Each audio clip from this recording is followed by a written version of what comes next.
Hello दोस्तों, study with अनु में मैं अनु आपका स्वागत करती हूँ। और ये है आपकी इकोनॉमिक्स की क्लास। जैसे कि आपको पता है कि हम इसमें एनसीईआरटी सार कर रहे हैं।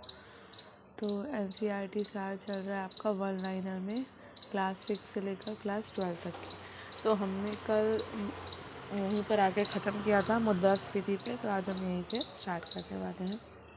तो चलिए स्टार्ट करते हैं। स्टार्ट करने से पहले अगर आप मेरे चैनल पर नए हैं तो स्टडी विद अनु को सब्सक्राइब कर लीजिए और बेल आइकन को प्रेस कर दीजिए, साथ ही साथ शेयर भी कर दीजिए। और अगर आपने इससे पहले की क्लासेस नहीं देखी हैं तो आप वो क्लासेस भी देख सकते हैं। चलिए स्टार्ट करते हैं।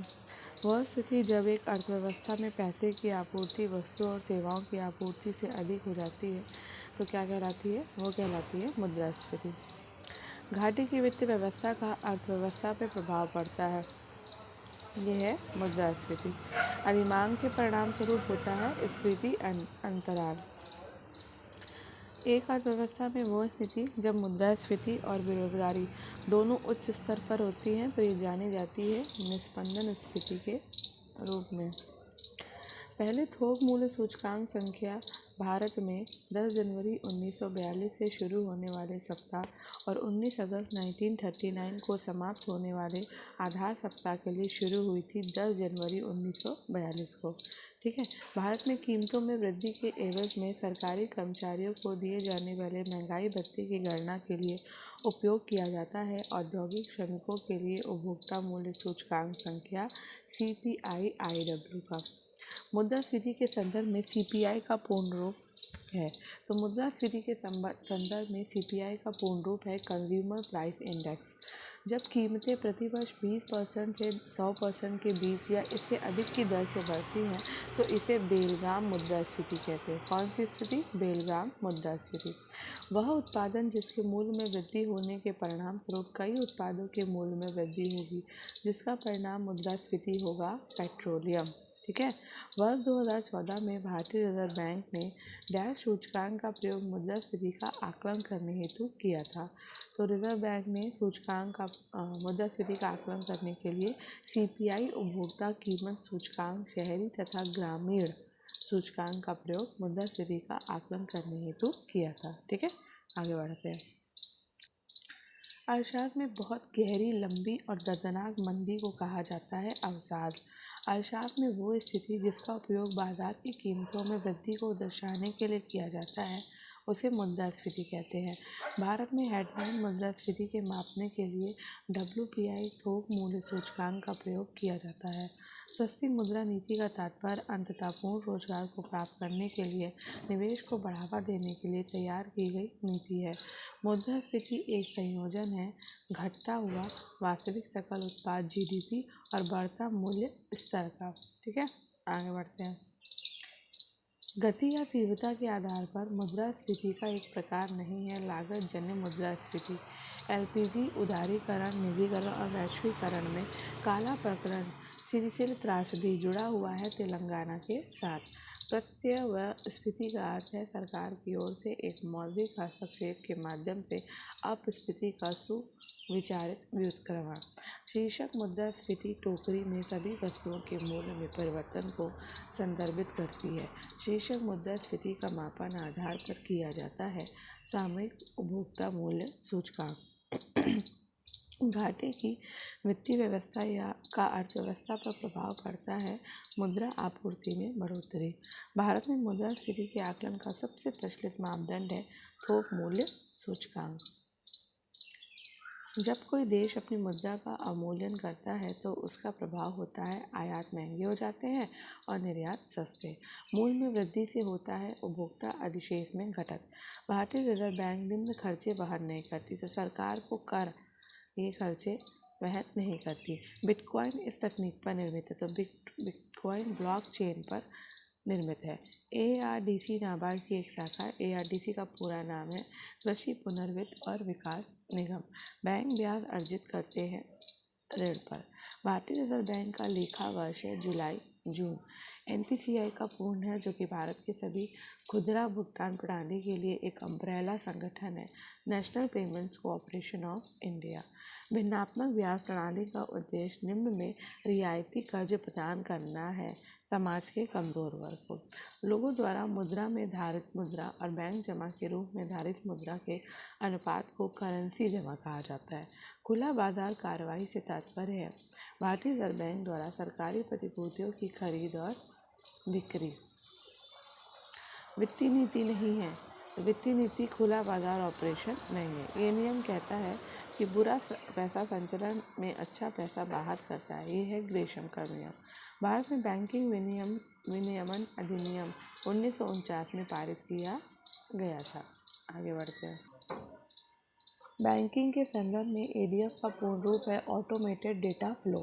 बैंक खाते में जमा राशि जो मांग पर वापस ली जा सकती है कहलाती है मांग जमा। बैंक अपने जमाओं का अधिकतम जमाओं के दे के उपयोग करती है लोन के वितरण में। मान लीजिए कि अमेरिकी डॉलर और भारतीय रुपये के बीच विनिमय दर $1 और =55 है। अब यदि यह विनिमय दर बढ़कर $1 और 60 रुपीज़ हो जाती है तो इस स्थिति में अमेरिकी डॉलर की तुलना में भारतीय रुपये का अवमूल्यन होगा। ठीक है। निम्न पद में एक ऐसे परिदृश्य का वर्णन करता है जिसमें एक तो अर्थव्यवस्था एक ही समय में मुद्रास्फीति परिदृश्य का वर्णन करता है जिसमें एक अर्थव्यवस्था एक ही समय में मुद्रास्फीति और वास्तविक उत्पादन में गिरावट दोनों का सामना करती है, जिसे हम स्फीतिजनक मंदी कहते हैं। ठीक, आगे बढ़ते हैं। मुद्रा धारण करने की अवसर लागत को नहीं दर्शाता है, द्रव्य निकालने में लेन देन की लागत। ये एक बेरोजगारी और मुद्रास्फीति दर के संबंध को प्रतिलोमता दर्शाता है। फिलिप वक्र। मुद्रास्फीति का मुकाबला करने के लिए सामान्य मौद्रिक नीति दृष्टिकोण अपनाया जाता है, हॉकिंस का कहना है। ठीक है। WPI का पूरा नाम क्या है? Wholesale price index. यदि अर्थव्यवस्था मुद्रास्फीति का सामना कर रही हो तो देश का केंद्रीय बैंक करेगा दरें बढ़ाकर पैसे की लागत बढ़ाएगा। भारत सरकार के द्वारा थोक मूल्य सूचकांक की गणना के लिए आधार वर्ष के रूप में 2011-12 लिया जाता है। यदि माल और सेवाओं की आपूर्ति की तुलना में धन की आपूर्ति में कमी है तो संभावित परिणाम होगा अपस्फीति। अपस्फीति के संबंध में नहीं है एक विशिष्ट अवधि में मुद्रास्फीति की दर में कमी। एक मंदी के दौरान वहाँ क्षमता से कम उपयोग होगा। किसी अर्थव्यवस्था में सामान्य मूल्य स्तर में निरंतर वृद्धि को कहा जाता है मुद्रास्फीति। मुद्रास्फीति और कीमतों में वृद्धि की अवधि में धन की आपूर्ति में वृद्धि होती है। मुद्रास्फीति से सबसे अधिक इससे लाभ होता है ऋणी अर्थव्यवस्था में। अति मुद्रास्फीति का परिणाम होगा मुद्रा की कीमत में गिरावट। नाम मात्र पैसे की आपूर्ति के विकास दर में हुई वृद्धि का परिणाम मुद्रास्फीति की कम दर में होता है। यदि पैसे की आपूर्ति की वृद्धि वास्तविक GDP विकास दर की तुलना में तेज है तो इसका परिणाम होगा मुद्रास्फीति। पैसे की आपूर्ति की दर में 1% प्रति वर्ष की वृद्धि से लंबे समय में महंगाई दर में वृद्धि होगी 1%। भारतीय बीमा नियामक और विकास प्राधिकरण का गठन किया गया था 1999 में। भारत का सबसे पुराना स्टॉक एक्सचेंज है बॉम्बे स्टॉक एक्सचेंज। वित्त विधेयक 2023 के अनुसार पात्र स्टार्टअप सभी शेयर धारक के संबंधित अवधि के दौरान वित्त विधेयक 2023 के अनुसार पात्र स्टार्टअप सभी शेयर धारक के संबंधित अवधि के दौरान बने रहने पर अपने निगमन के पहले 10 वर्षों के दौरान हुई हानियों को समायोजित करने और आगे ले जाने में सक्षम होंगे, भले ही शेयरधारिता में बदलाव हुआ हो। 7 वर्षों की पिछली समय सीमा को बढ़ाकर 10 वर्ष कर दिया गया। ठीक है। जुलाई 2022 में निम्न ने सोशल स्टॉक एक्सचेंज के लिए विस्तृत रूपरेखा अधिसूचित की है। सेबी ने पूंजीगत वस्तु नहीं है भोजन और वस्त्र। भारत में सबसे पुराना स्टॉक एक्सचेंज कौन सा है? तो BSE जो है वो भारत में सबसे पुराना स्टॉक एक्सचेंज है, यानी कि बॉम्बे स्टॉक एक्सचेंज। भारत में प्रतिभूति अपीली न्यायाधिकरण की स्थापना हुई थी 1992 में। वो धन जो पहले ही व्यय किया जा चुका है और जिसे पुनः प्राप्त नहीं किया जा सकता, निगमन लागत, उसका अर्थ होता है निगमन लागत। एक कार्यशील पूंजी है। भारत में प्रतिभूति अपीली न्यायाधिकरण की स्थापना 1992 में। ठीक है। एक कार्यशील पूंजी है धन। एक बचत निधि जिसमें नियोक्ता और कर्मचारी के हित में नियमित रूप से योगदान करते हैं। एक बचत निधि जिसमें नियोक्ता और कर्मचारी के हित में नियमित रूप से योगदान करते हैं के रूप में जाना जाता है प्रोविडेंट फंड। बीएसई सेंसेक्स का गठन 30 कंपनियों से मिलकर हुआ। बाजार पूंजीकरण में 10 लाख करोड़ का आंकड़ा छूने वाली पहली भारतीय कंपनी है रिलायंस इंडस्ट्रीज। भारत सरकार का एक बचत बॉन्ड है जिसे भारत में मुख्य रूप से छोटी बचत और आयकर बचत निवेश के लिए प्रयोग किया जाता है, जिसे राष्ट्रीय बचत प्रमाण पत्र कहते हैं।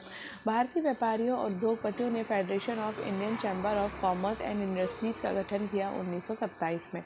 अल्पकालिक सरकारी प्रतिभूति पत्र को कहा जाता है ट्रेजरी बिल। बुल और बियर निम्न वाणिज्यिक गतिविधियों के साथ जुड़े हुए हैं शेयर बाजार। सेबी का मुख्यालय मुंबई में है। General insurance corporation of India निगमित हुई थी 1972 में। श्रेष्ठ प्रतिभूतियां हैं सरकार द्वारा जारी प्रतिभूतियां। पूंजी बाजार के संदर्भ में एफपीओ का संक्षिप्त नाम है follow on public offer. Bombay stock exchange में पहला विनिमय व्यापारित सूचकांक व्युत्पन्न अनुबंध exchange traded index derivative contract वर्ष से में व्यापार किया गया था 2000। अर्थशास्त्र के क्षेत्र में आईपीओ का विस्तृत रूप है initial public offering. Bharatiya Jeevan बीमा निगम अधिनियम संसद द्वारा पारित किया गया था 1956 में। भारत में म्यूचुअल फंड उद्योग को इस संगठन द्वारा विनियमित किया जाता है सेबी और आरबीआई के द्वारा। नैस्डैक में सूचीबद्ध होने वाली प्रथम भारतीय कंपनी है इंफोसिस। वॉल स्ट्रीट में शेयरों के मूल्य अत्यधिक गिर जाने से प्रभाव पड़ा महामंदी का। ठीक है, आगे बढ़ते हैं। अब हम पहुंच गए हैं पूंजी बाजार में। मानव पूंजी में निवेश किया जा सकता है शिक्षा, प्रशिक्षण और चिकित्सा देखरेख के द्वारा। अपने स्वयं के प्रयोग के लिए मालिक द्वारा लिए गए वस्तुओं के मूल्य को क्रेडिट दिया जाएगा खरीद खाता में। म्यूचुअल फंड और शेयर बाजारों के लिए मूलभूत विनियामक प्राधिकार प्राप्त है भारतीय प्रतिभूति और विनिमय बोर्ड को। विनिवेश आयोग से संबंधित है जीवी रामकृष्णा। अवमूल्यन का अर्थ है अन्य देशों की मुद्रा की तुलना में घरेलू मुद्रा का मान कम करना। लक्ष्मी विलास बैंक तमिलनाडु का 93 वर्षीय बैंक है। मुंबई की एक वित्तीय इकाई के साथ विलय हुआ। इस इकाई का नाम है तो इंडिया बुल्स हाउसिंग फाइनेंस। 100 रुपये की भारतीय मुद्रा पर राशि 17 भाषाओं में लिखी जाती है। नई पूंजी पर अनुमानित प्राप्ति के बढ़ने के फलस्वरूप निजी निवेश में वृद्धि की अधिक संभावना होगी। फेमा का पूर्ण रूप है फॉरेन एक्सचेंज मैनेजमेंट एक्ट। अप्रैल 2019 में रिलायंस जियो ने 700 करोड़ रुपए की धनराशि में चैटबॉट बनाने वाली स्टार्टअप फर्म हैप्टिक का अधिग्रहण किया। ठीक है, गूगल कंपनी के साथ आवाज़ आधारित वित्तीय लेन देन शुरू करने के लिए साझेदारी की है रिलायंस म्यूचुअल फंड ने। भारत में पूंजी निवेश के लिए 2016 में सार्वजनिक निजी साझेदारी के लिए उत्तर प्रदेश राज्य को अति अनुग्रहित का दर्जा प्राप्त हुआ था। इक्विटी शेयर कैपिटल में निश्चित ब्याज वहन निधि के अनुपात को कहा जाता है पूंजी लाभ अनुपात। वो मुद्रा जिसका अगस्त 2015 में अवमूल्यन किया गया, जिसके परिणाम स्वरूप भारतीय स्टॉक बाजार गिर गया, चीनी युआन। उन सभी बंडलों का संग्रह जिसे उपभोक्ता विद्यमान बाजार कीमतों पर अपनी आय से खरीद सकता है, बजट सेट कहलाता है। उपभोक्ता किसी उत्पाद का जितना अधिक उपभोग करते हैं उतना ही अधिक असंतुष्ट होते हैं और इसे कहा जाता है हास्यमान सीमांत उपयोगिता। उस बाजार को ओलिगोपोली कहते हैं, जहां बहुत कम संख्या में कुछ कंपनियां साथ मिलकर बाजार के बहुमत को नियंत्रित करती हैं। किसी भी उत्पाद के पैकेज पर अंकित एमआरपी का अर्थ होता है मैक्सिमम रिटेल प्राइस। वो व्यक्ति जो एक साझेदारी फर्म को केवल अपना नाम देता है उसे कहा जाता है नॉमिनल पार्टनर। मुक्त बाजार का सर्वोत्तम उदाहरण है बाजार जहां मांग और आपूर्ति से मूल्य निर्मित होता है। जिस बाजार में स्पर्धा की कमी हो उसे कहते हैं मोनोपोली। एक संयुक्त उत्पाद के रूप में कई उत्पादों की बिक्री की पेशकश को कहते हैं उत्पाद की गठरी।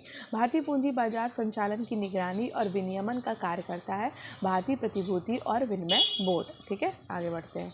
भारतीय प्रतिभूति और विनिमय बोर्ड की स्थापना हुई थी 30 जनवरी 1992 को। महंगी दुर्लभ मुद्रा यानी कि डेयरी मनी से तात्पर्य उस धन से है जिसके कारण प्राप्त करना कठिन है ब्याज की उच्च दर। एशिया का पहला स्टॉक एक्सचेंज है Bombay stock exchange. Bombay stock exchange स्थित है दलाल स्ट्रीट सड़क पर। बॉम्बे स्टॉक एक्सचेंज की शीर्ष 30 कंपनियों का एक सूचकांक है सेंसेक्स। FERA का पूर्ण रूप है फॉरेन एक्सचेंज रेगुलेशन एक्ट। पूंजी प्राप्ति का हिस्सा नहीं है कर। वो भारतीय स्टॉक एक्सचेंज जो अपना खुद का प्रारंभिक सार्वजनिक प्रस्ताव IPO लाने की योजना बना रहा है। National stock exchange NSE। National stock exchange का मुख्यालय है मुंबई में। सार्वजनिक क्षेत्र के उपकरणों में प्रदत्त शेयर पूंजी का प्रतिशत हिस्सा केंद्र सरकार के द्वारा या किसी राज्य सरकार द्वारा या आंशिक रूप से केंद्र सरकार और आंशिक रूप से एक या एक से अधिक राज्य सरकारों के द्वारा धारण किया जाता है 51% या अधिक है। सेबी का पूर्ण रूप है security and exchange board of India.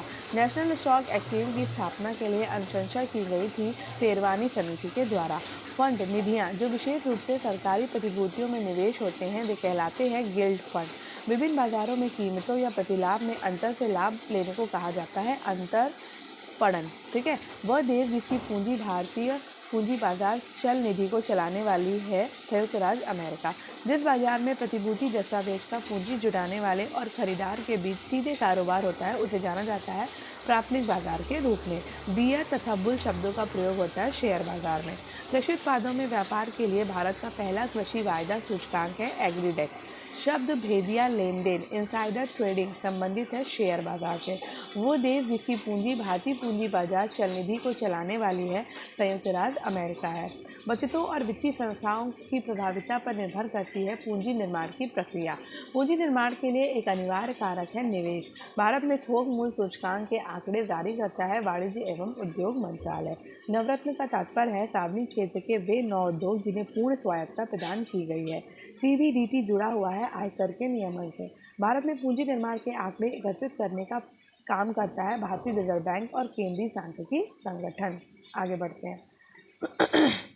Bharat के शेयर बाजार के कार्य को नियंत्रित करता है सेबी। क्षतिपूर्ति का सिद्धांत लागू नहीं होता समुद्री बीमा पर। एक्चुरीज शब्द संबंधित है बीमा से। कंपनी की साख की स्थिति का मूल्यांकन करता है क्रिशियल। स्मार्ट मनी शब्द का प्रयोग होता है क्रेडिट कार्ड में। मुख्यतः बैंकों द्वारा जारी किए गए क्रेडिट कार्ड का आशय है प्लास्टिक मनी। ये अवैध आय है जिस पर आयकर नहीं दिया गया। काली मुद्रा। National stock exchange of India का प्रवर्तक है भारतीय स्टेट बैंक, LIC और GIC और IDBI। पूंजी बाजार से आशय है शेयर बाजार से। ये भारत का सबसे पुराना शेयर बाजार है। इसे दलाल स्ट्रीट के नाम से भी जाना जाता है एवं इसके शेयर सूचकांक को सेंसेक्स नाम से जाना जाता है बम्बई शेयर बाजार में। टोक्यो स्टॉक एक्सचेंज से अंश मूल्य सूचकांक है निक्की। विश्वसनीय प्रतिभूतियों से तात्पर्य है ऐसे शेयर जिन पर लगातार ऊंची दर का लाभ हो।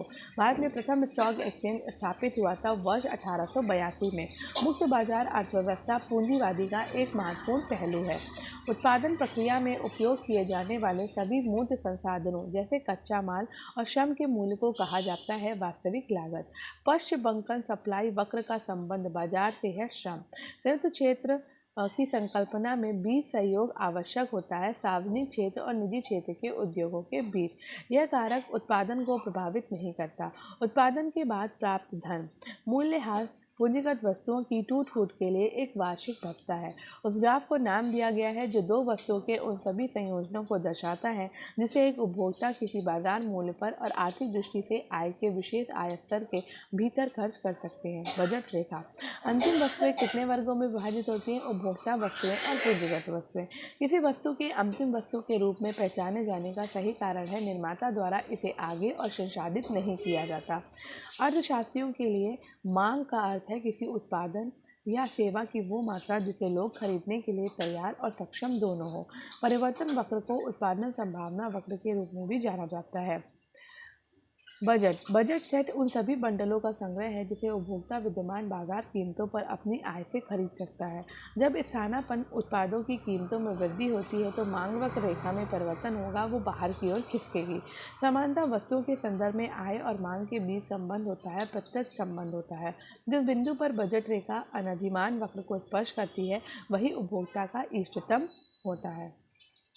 यदि एक कारखाने के लिए लाभ अलाभ मात्रा है 2400 यूनिट, जिसका एक सेल के निर्माण की चर लागत 15 रुपये और बिक्री मूल्य 24 रुपये है, तो कारखाने की निर्धारित लागत क्या होगी?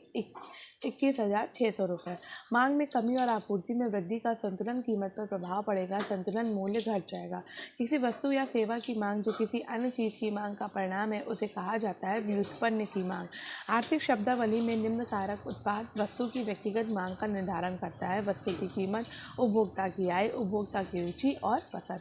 वस्तु की मांग लगभग पूर्णतः बेरोजगार होगी आधारभूत खाद्यान्न में। वे वस्तुएं जिनकी कीमत बढ़ने पर खपत बढ़ जाती है गिफिन वस्तुएं कहलाती हैं। वो माल जिसकी मांग इसकी मूल्य के अनुपातिक होती है उसे कहा जाता है विलासिता वस्तु। रीमा एक खास डिजाइनर पार्टी ड्रेस खरीदना चाहती है। दुकान उस पोशाक पर 20% की छूट का प्रस्ताव दे रही है जिस पर 5,000 रुपये चिन्हित है। यदि रीमा उस पोशाक के लिए 7,000 का भुगतान करने के लिए भी तैयार थी तो रीमा का उपभोक्ता अधिशेष है 3,000 रुपये। इस एक वस्तु की मांग में वृद्धि का कारण होगा इसकी स्थानापन्न वस्तु की कीमत में वृद्धि। मांग का कानून होता है यदि एक वस्तु की कीमतें बढ़ जाती हैं तो उस वस्तु की मांग की गई मात्रा कम हो जाती है। जब बढ़ती हुई आय के साथ साथ किसी वस्तु की मांग बढ़ती है तो ऐसी वस्तु को कहते हैं उत्कृष्ट माल। मांग का नियम इस अवधारणा पर आधारित है कि लोग मांग की कीमत घटने के साथ माल की खरीदी अधिक करें। कॉफ़ी के लिए मांग में वृद्धि होने का कारण होगा चाय की कीमत में वृद्धि होती है। वो वस्तु जिसकी मात्रा की मांग उस समय कम हो जाती है जब उपभोक्ता आय बढ़ जाती है निम्न कोटि की वस्तु है। यदि माल ए और जेड पूरक है तो माल जेड की कीमत में वृद्धि होने के परिणाम स्वरूप होगा वस्तु ए के लिए मांग में कमी। मांग वक्र जो एक पूरी तरह से प्रतिस्पर्धी फर्म का सामना कर रहा है वो है पूरी तरह से लोचदार। मांग वक्र दर्शाता है कि जब किसी वस्तु की कीमत बढ़ती है वैसे ही उस वस्तु के मांग में कमी आ जाएगी। यदि ए और बी वस्तुएं स्थानापन्न की जाती हैं तो वस्तु बी की कीमत में होने वाली कमी होगी वस्तु ए के लिए मांग में कमी। आर्थिक संतुलन में मांग आपूर्ति के बराबर होती है। सभी बिंदुओं का बिंदु पथ है जो उन बंडलों को प्रदर्शित करते हैं जिनके बीच उपभोक्ता तटस्थ है। अनधिमान वक्र। यदि उपभोक्ता वस्तु 1 की x1 इकाइयाँ खरीदना चाहता है तो वस्तु 2 की x2 इकाइयाँ खरीदना चाहता है और दोनों वस्तु की कीमतें क्रमशः P1 P2 है तथा उपभोक्ता की आय M है तो P1 x1 + P2 x2, ठीक है। और ये इस तरह से मार्क लगेगा। एम तो उपभोक्ता को कहा जाता है बचत प्रतिबंध। उत्पादन के साधनों का निजी स्वामित्व पूंजीवादी अर्थव्यवस्था की एक विशेषता है। एक विशेषता एक आधिकारिक स्पर्धा ही नहीं बाजार में उत्पाद समाजातीय होता है। ठीक है, आगे बढ़ते हैं। वस्तु या उत्पाद विभेद बाजार में पाया जाता है अपूर्ण प्रतियोगी बाजार में। समान मूल्य निम्न बाजार की विशेषता है पूर्ण प्रतियोगिता। अर्थव्यवस्था की एक ऐसी स्थिति को एक क्रेता बाजार कहा जाता है जिसमें एक खरीदार और कई विक्रेता होते हैं। वो न्यूनतम कीमत जिस पर मैं अपने पुराने टीवी को बेचने के लिए तैयार था और 37,000 रुपये थी। मैंने बेचते समय उसकी कीमतें 50,000 उद्धत की लेकिन 42,000 में बिक गया। इस सौदे ने निर्माता अधिशेष की कीमत 5,000 का लेन देन उत्पन्न किया। ठीक है। पूर्ण प्रतियोगिता में मांग वक्र पूरी तरह से लचीला है। एक ऐसा बाजार जिसमें तैयार माल या सेवा खरीदी और बेची जाती है क्या कहते हैं? प्रोडक्ट बाजार। पूंजीगत व्यय माना जाता है स्कूल की इमारत का निर्माण। ठीक है। अब भारतीय वित्तीय प्रणाली और वित्त प्रयोग जो है हम कल के टॉपिक पे पढ़ेंगे। तो आई होप आपको आज का ये वीडियो पसंद आया होगा। तो अगर आपको आज का ये वीडियो पसंद आया हो तो वीडियो को लाइक कर दीजिएगा, शेयर कर दीजिएगा और चैनल को सब्सक्राइब कर लीजिएगा। ठीक है। और थोड़ा सा डिस्टर्बेंस आज ज़्यादा था तो अब हम कल इस टॉपिक को पूरा कंप्लीट कर लेंगे। ठीक है, चलिए मिलते हैं नेक्स्ट टॉपिक पे नेक्स्ट वीडियो के साथ में। तब तक स्टडी विद अनु के साथ कनेक्टेड रहिए।